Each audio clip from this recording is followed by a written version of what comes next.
Assalamualaikum warahmatullahi wabarakatuh. Hai guys semuanya, sedulur-sedulur semuanya. Sekarang kita akan bikin video tausiah dari Ustadz Danu. Kali ini tausiahnya akan membahas tentang penyebab keguguran.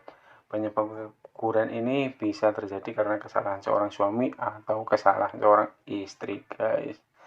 Nanti akan dijelaskan oleh Ustadz Danu. Silakan disimak isi tausiahnya, silakan. Iya, selama ini kalau kita banyak mendengar cerita seorang ibu keguguran, itu biasanya jawaban dari para yang ahli itu biasanya katanya capek, ya, atau kurang kurang istirahat, banyak pikiran dan sebagainya, yang sebenarnya menurut saya nih, ini barangkali egois saya ya, tetapi insya Allah nggak kayak sana, karena saya meneliti.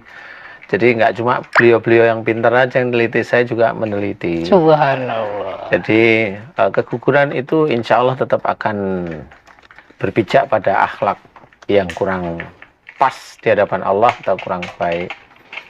Jadi rata-rata yang ibu-ibu yang keguguran ini ada beberapa persoalan yang beliau hadapi pada waktu itu. Biasanya persoalannya adalah marah,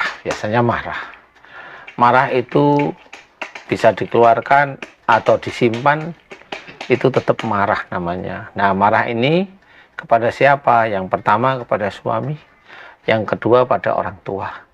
Kenapa keguguran ini terjadi hanya cuma persoalan marah? Nah, kan itu harus tanya nih. Sepele itu. Enggak, ini malah nggak sepele, ini malah serius. Jadi kenapa kok marah sama suami atau sama orang tua kok bisa keguguran? Ini sebenarnya berdampak, sebenarnya ini berhubungan. Yang pertama adalah pada waktu Allah sudah menitipkan amanah dalam bentuk janin, kemudian dalam bentuk ya yang belum dilahirkan ya, itu sebenarnya Allah sudah mau mengizinkan, tetapi proses sampai melahirkannya itu tetap ada proses yang harus dihadapi oleh ibu atau ayahnya itu sendiri. Nah, proses ini kenapa bisa keguguran? Insya Allah kalau mamanya si istri ini marah sama suami. Nah, padahal yang harus kita ketahui adalah amanah yang ada di dalam rahimnya itu kan tetap ada hubungannya dengan suami. Nah, biasanya kalau hanya marahnya sama suami itu bukan marah ya, istilahnya hanya jengkel biasa. Suami belum datang dari kerja, belum mandi, bau dia jengkel, itu bukan marah, itu hanya jengkel biasa lah. Maksudnya keringetnya bau umpamanya, itu enggak marah. Ke saya, baunya ke saya gitu. Enggak lah. Tetapi yang menjadi acuan adalah marah yang benar-benar marah ya. Entah itu keluar atau entah itu disimpan itu marah. Nah, sehingga disinilah akan menjadi catatan pada Allah Ta'ala. Oh, ini si ibu ini kok marahnya berlebihan kepada suaminya, sampai kadang-kadang punya pikiran, kadang-kadang pada marah tersebut itu punya pikiran, kenapa saya harus nikah dengan dia mamanya. Ini kadang-kadang kan seperti itu.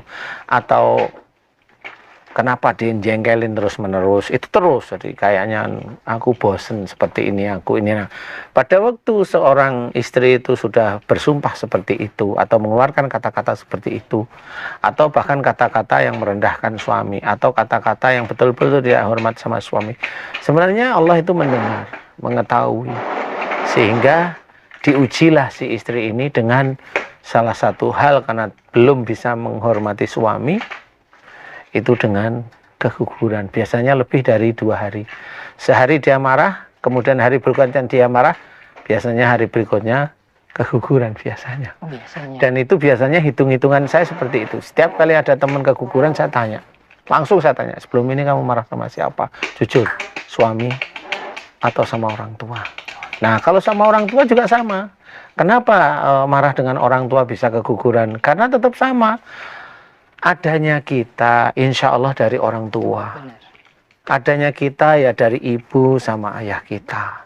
Kalau mamanya kita pada waktu hamil jengkel sama ibu kita, nah ya sama aja. Kamu belum menghormat orang tuamu. Kalau kamu belum bisa menghormat, ujianmu ya harus dilepas dulu. Biar kamu paham, biar kamu belajar, biar kamu mengerti, biar kamu bisa menghormat kepada orang tuamu. Jadi